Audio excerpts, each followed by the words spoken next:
Imagine having the cheat codes to better arrangements at your fingertips. Well, in this video, I'm revealing 5 essential rules that will give you instantly better arrangements. We'll look at what they are, what they mean for your music, and I'll also give you one simple hack that will give you pro-level arrangements every time. So let's dive right in and unlock your full production potential. But just before that, I want to tell you very briefly about our new updated course, Music Theory for Producers 2.0. Already now, over 8,000 students have been through this course and have been signed to labels such as Anjunadeep, Armada, Spinning Records, and so many more. The course is fully revamped and is now twice as impactful. So I recommend you check it out, and you find it in the link below. But now, let's get back into the video. Now, let's jump into our first rule, which is that silence is just as much of an effect as a loud riser. Because what we usually get tangled up in is that we just throw effects and risers and downlifters everywhere over our track. And the only thing that does is to clutter the mix and to really take away the magic moment of a good drop. So to illustrate this, let's look at a first song here that I'm working on.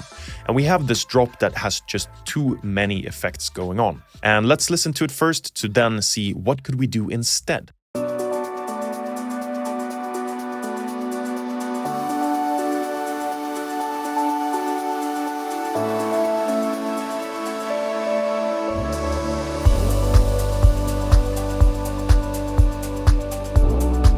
As you might have heard, the drop is kind of being just taken away by all of the white noise risers that happen before that drop happens. Instead of using all of these effects, we could do it with silence, because silence is just as effective as a loud riser, but in the opposite way. So let's revamp this a bit and see what a silent drop would look like instead.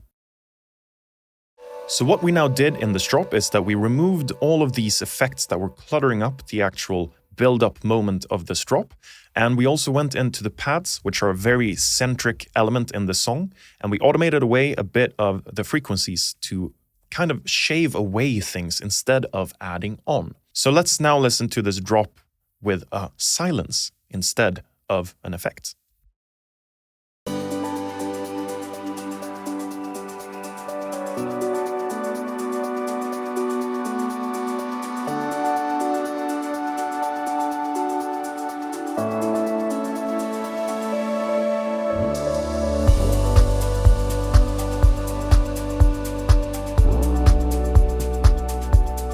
It just becomes so much more impactful, which is what we want to achieve with a drop.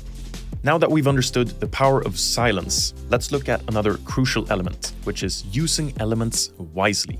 We're now back in the same project that we looked at in the previous segment, but we're looking at a different part of the track now. Because here we are in the first drop and the second half of that drop, and we have way too many things happening at the same time here. For example, we have this ARP playing.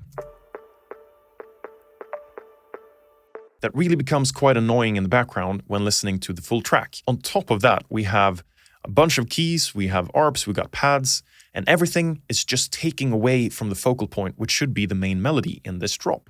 So let's listen before to see how this sounds with all of these things going on, and then we'll take away some stuff and see if we can bring more light and shine on the main melody instead.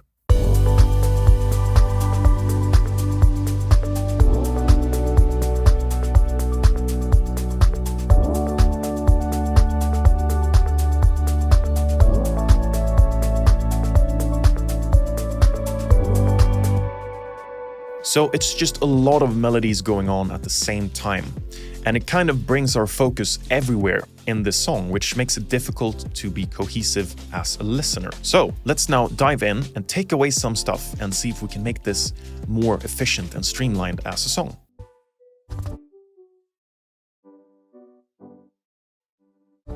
Alright, so we now went in and deactivated quite a bunch of melodies to make sure that we have more focus for the main melody, which is this one.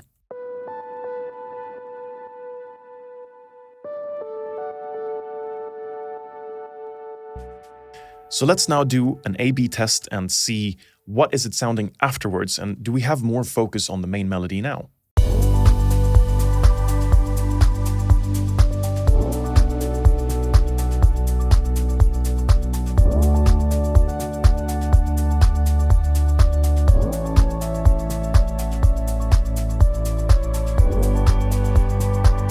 At least to me, it's now much more easy to listen to the melody instead of just throwing around my focus everywhere and trying to focus on the pad or the arps or the melody. Now we have one focal point, which is the main melody. With now having a clearer understanding of vertical dynamics, let's move on to making cohesive transitions. So our next point is about creating risers. Because sometimes using risers from sample packs can make your song just feel a bit disconnected from each other because they might not fit 100% in. That is why it is a really crucial skill to be able to create your own risers. And it's much easier than you might think. So now we're gonna look at another song I'm working on, and in this moment, I'm using quite a lot of effects from different sample packs to create a drop moment. But I just don't feel it is cohesive enough. So let's begin by listening to the drop and then we can dissect it.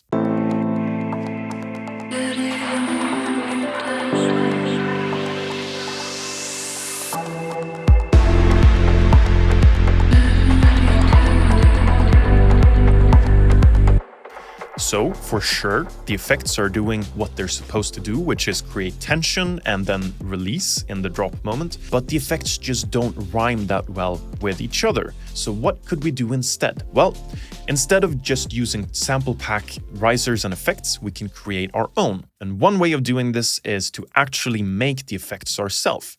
And here at EDM Tips, we have great things for this. So for example, we have a patch called Will's White Noise Machine. So we create a new MIDI track and we drag in Will's White Noise Machine. And everything here is pre-made. So all you have to do is basically do one MIDI note, which we'll do like this. And then it doesn't really matter what you do. It's going to all sound the same. So we'll just take one here and we'll drag it to the basically same moment. So there we have the same type of riser effect. Right now, maybe it doesn't sound that good. So if we solo this, it's just simple white noise. But what we then can do is that we can automate this to work in the way we want.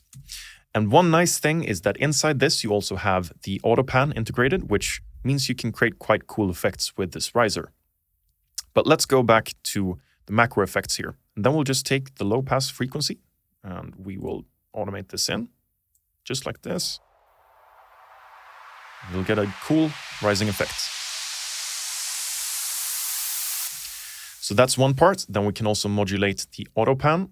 So maybe in the build up, we don't want any panning in the stereo field. We want it to be quite flat. So we can have this one lower here. So it's moving slowly in the field.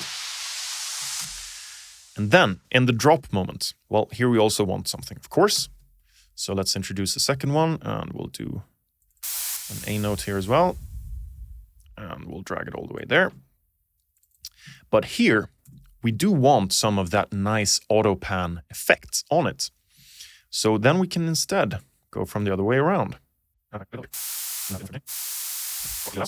So now we all of a sudden have a very nice riser effect that we built ourselves, which makes the drop much more cohesive than using samples from 3 different sample packs and just trying to make them meld together. And then we can also just do one final touch with the automating effects here. So we'll then automate out the frequencies as well, like that.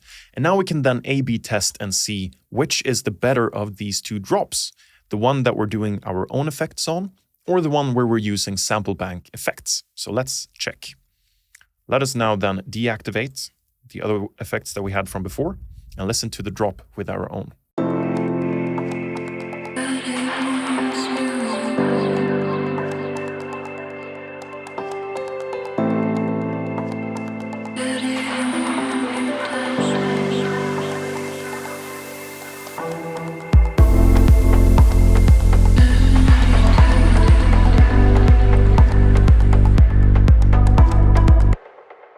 And then just to A/B compare, we'll then deactivate our new one and we'll reactivate the old ones.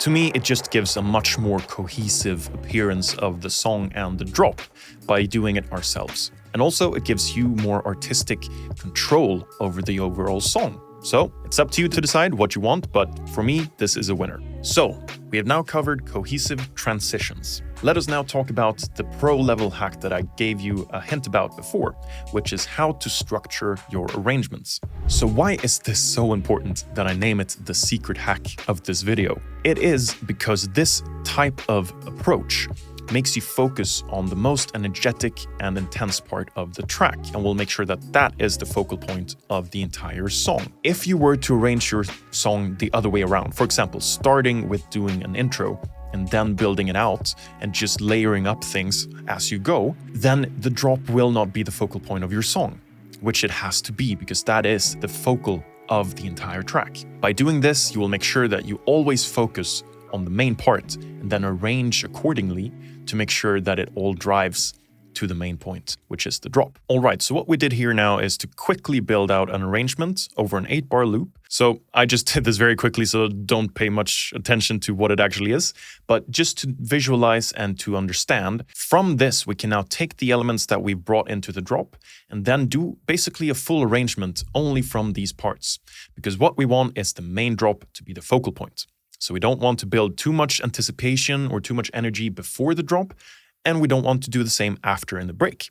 So let's now take these elements that we've put into this drop and do a quick arrangement to show how this would work. All right, so we've now done a simple arrangement with an extended intro, we've done a verse, and we have a build-up that then culminates in the drop. And by doing this based on the elements that we have in the drop, this means that we can't put too much energy or too many things going in before the drop actually happens. And we also have just a little bit of effects going on where we're using the Wills white noise machine that we talked about before. And what I've done is now quickly automate all of the things into the drop. So we're doing some automation on the effects and on the EQs to make sure that we're going into what we talked about first, which is that silence is just as much of an effect as a drop riser or a crash will be. So let's now just quickly listen to the build-up and then into the drop to see what we actually now created.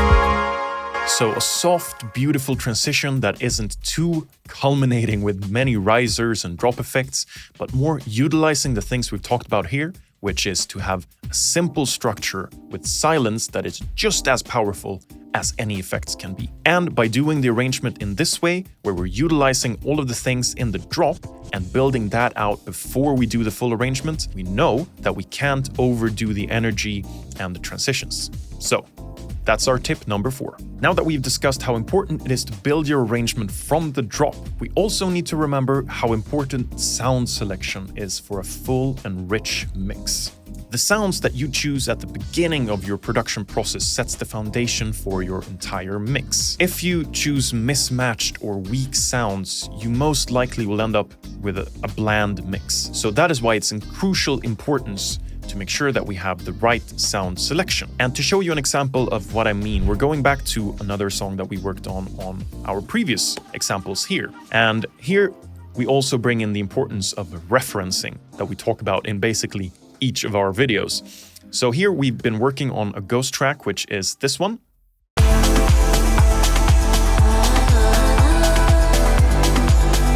And I've been trying to recreate the style of this track. And now let's listen to what I have done so far.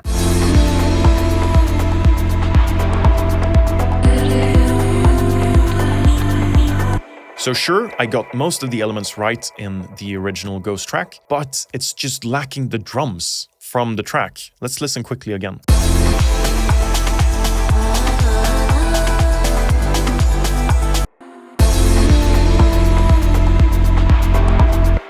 It's a huge difference between the reference track and my own track. So what we need to do here is to make sure that we have the right sound selection when it comes to our drums. So for doing this, we're going to go in and checking out a couple of different percussion samples and maybe also changing the snares and the claps from my production to make sure that we are symbiosed with the reference track.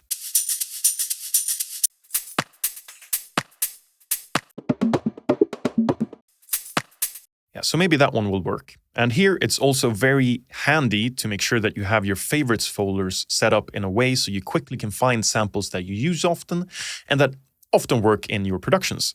So let's try with taking this one in and see if this helps the track to move forward a bit more.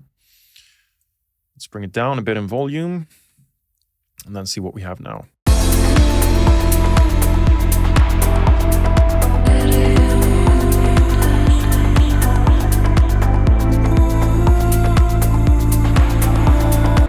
Yeah, it really brings that high, sparkly, shiny that we were lacking. Let's listen to the reference track once more.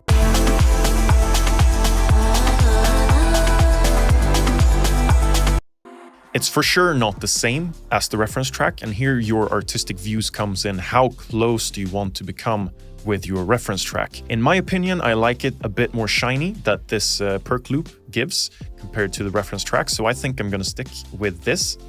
But of course, now we're diverting from the reference track and not going exactly for the same type of drum feel that they're having there. But by making sure that we have the right type of sounds, we also make sure that we're referencing in the right way and coming as close as possible to something that we already know is a perfect song. So just to give an example then again of what this gave by just listening and referencing with our track and making sure that we did the right sound selection from the beginning. Here was Without.